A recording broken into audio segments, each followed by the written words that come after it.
Konnichiwa minasan, o genki desu ka? Welcome sa aking channel, Eric's Nihongo Lessons. Halina at mag-Nihongo tayo. Ang leksyon ito ay katapusan ng tatlo na tungkol sa mga sentence ending particles at ating tutukan ang 5 mga sentence ending particles na ginagamit sa salitang pambabae o female speech. Yoroshi desu ka? Hajimemashou. Ang mga sentence ending particles ay nakapagdagdag kulay sa iyong communication sa Nihongo. May mga ginagamit ng lalaki at babae na siyang paksa ng leksyon 106, ng mga lalaki lamang nakaraang leksyon 107, at ng mga babae lang na siyang paksa ng leksyong ito. Lahat-lahat may 17 na sentence ending particles. Ang leksyong ito ay tututok sa 5 particles na ginagamit sa pansalitang babae o women's speech. Ito ay ang wa, kashira, koto, mono desu ka, at mono.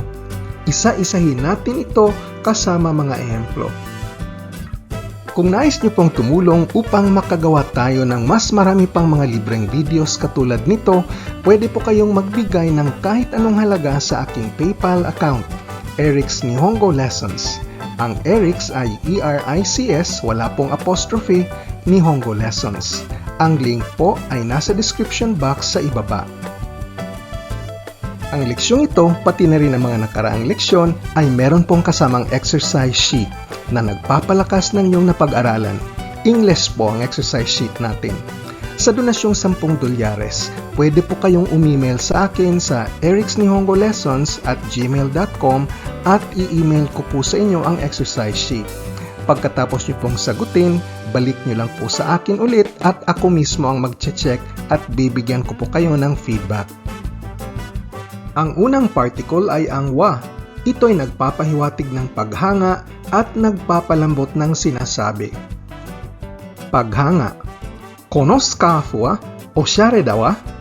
Kono scarf wa oshare da wa? Wow, ganda ng scarf na to, no? Kyou arigato, totemo tanoshikatta wa? Kyou arigato, totemo tanoshikatta wa? Salamat sa araw na to ha, napakasaya ko po.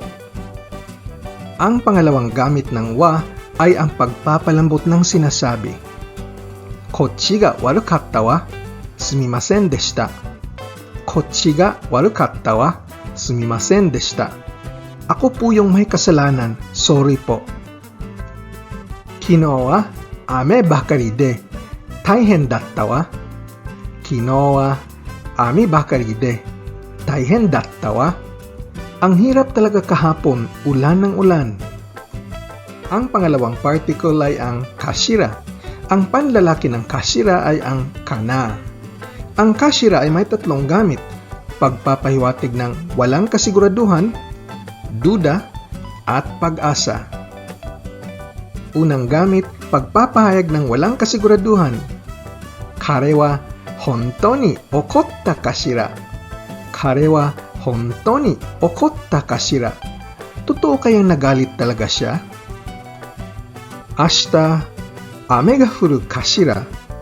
Ashita, ame ga furu kashira? Uulan kaya bukas? Pangalawang gamit ay ang pagpapahiwatig ng duda. Dou shitara ii kashira? Dou shitara ii kashira? Ano kaya ang dapat kong gawin? Ame dakara, drive o yameta hou ga ii kashira?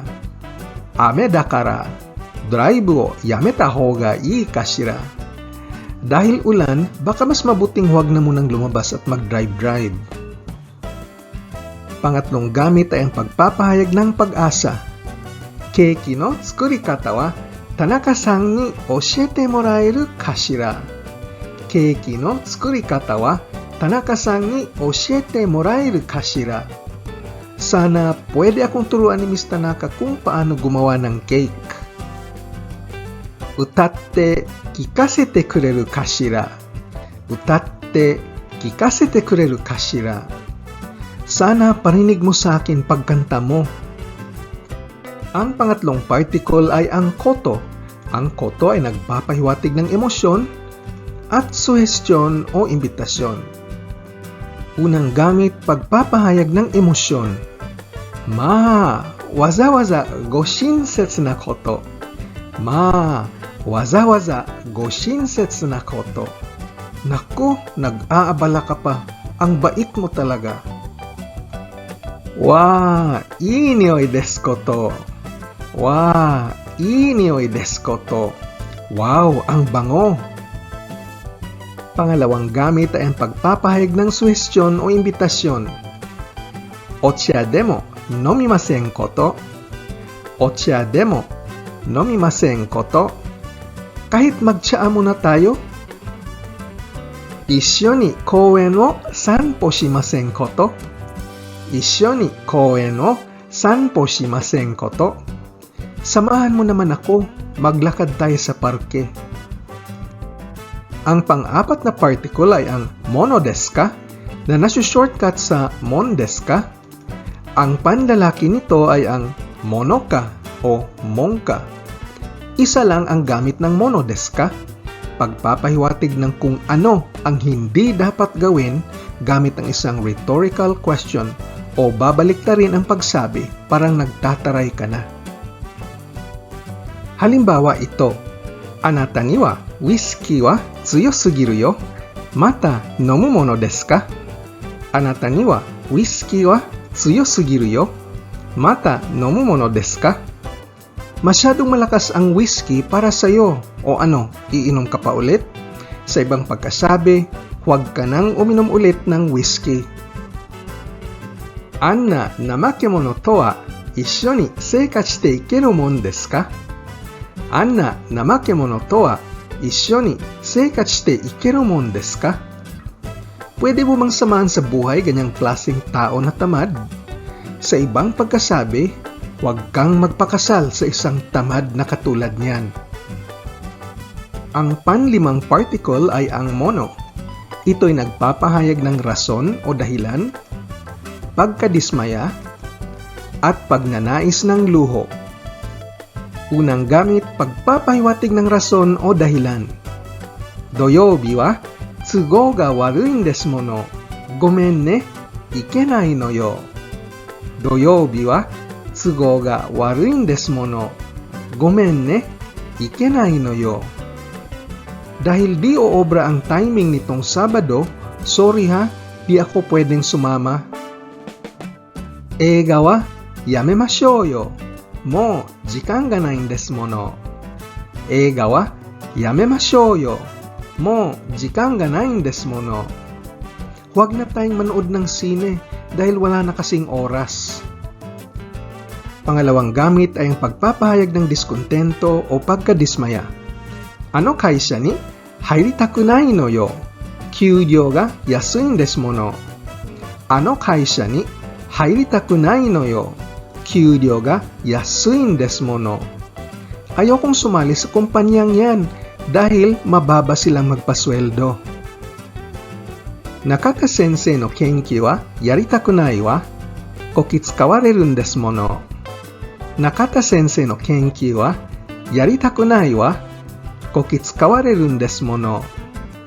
Ayokong gumawa ng research ni Professor Nakata. Pagtatrabahuin ka kasi ng todo-todo. Ang pangatlong gamit ay ang pagnanais ng luho. Kono dress, zettai kau wa chou kawaii desu mono. Kono dress, zettai kau wa chou kawaii desu mono. Bibilhin ko talaga ang damit na to. Napaka-cute kasi. Nomi ni ikou yo. Tama ni stress kaisho ga shitai desu mono. Nomi ni ikou yo. Tama ni stress kaisho ga shitai desu mono. Labas naman tayo para mag-inuman. Paminsan-minsan, gusto ko lang magtanggal ng stress. Susumahin natin ang leksyong ito. Ating tiningnan ang 5 sentence ending particles na ginagamit sa salitang pambabae o women's speech. Ito ang wa, kashira, koto, mono desu ka, at saka mono.